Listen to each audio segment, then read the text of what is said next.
Hi, this is Darla. Welcome. Let's talk about when to stop letting people sell you messaging help.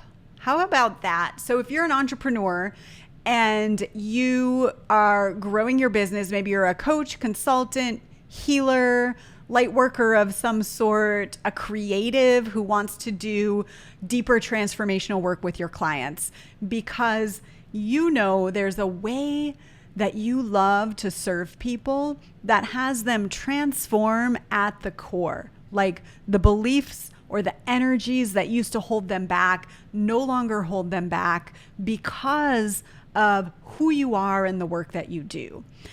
And if you're that kind of entrepreneur, a lot of times your biggest sticking point can come when it's time to talk about your work, your marketing message.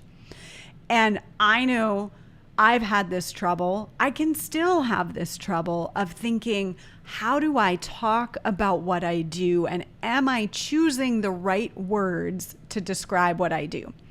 Now, I'm not here to tell you not to take a course on messaging, not to learn how to message a transformational business, because there are some fundamental things you need to know. I teach them in my programs when I work with healers and transformational leaders to market their retreats and to fill their coaching programs.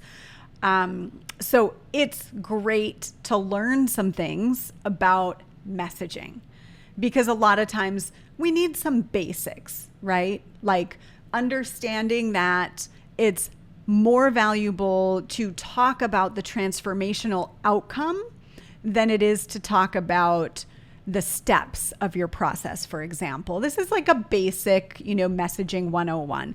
Being clear about your client avatar, I call it your star client. Being clear about your star client is, messaging 101. It's super important. But here's what I see as an epi-freaking-demic, you guys, is people buying course after course and program after program to help them get their messaging right.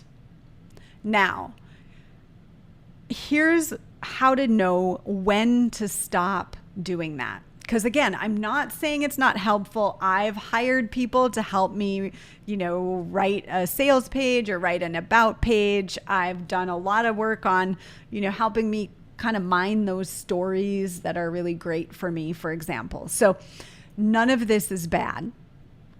What I see happening, again, as an epidemic among magical beings, sourced leaders, is our ego gets hooked on, if I just had this statement right, then everything would work. Okay. Here's the issue. If you're someone who you're sourced magic, and you can take the quiz, the sourced magic quiz over on our website.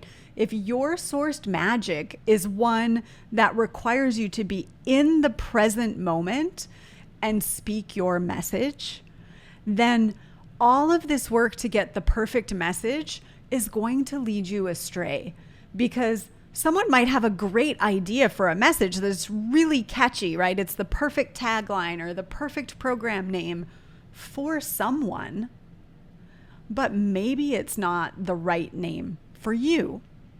And if you are that person, for me, when I am invited to speak, I will often share my message just intuitively, right? This is source working through me. If someone needs a particular message, I will often share intuitively what this person needs, right? It's the message that they need in that moment if they're a right fit for me.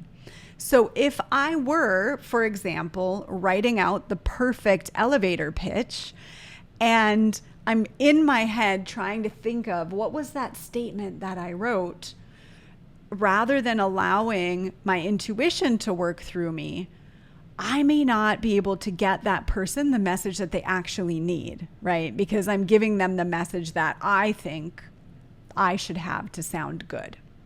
Now, you know if this is you, if you're nodding your head and you're leaning in and you're like, yes, I can never say my elevator pitch the same every time. Yes, when I explain something, I explain it different depending on who I'm speaking to. And that's actually a part of my magic. And you know what? The thing that I do best is when I show up and channel source. So if that's you and you're obsessing about getting the perfect message, it's going to take you out of your flow. And the problem with this is then you're not showing up, right? You're busy behind your computer trying to get the right message rather than showing up and having someone hear that thing that they needed to hear. So there are ways to optimize for your magic. There are ways to design your business around how source wants to manifest through you to create your most fabulous life. And we talk about this in the results of the Sourced Magic quiz. So if you hop on over to our website, to our quiz page, we'll pop the link below and take the quiz. I actually give you the top 3 ways to optimize your business around your specific magic. So for some people, having the exact elevator pitch is perfect, or having the, same way that you speak about your business to every single person is perfect, or working really intensely with an expert to develop like the short specific marketing copy that might be like really speaking to your soul right now. So if that's true, trust that.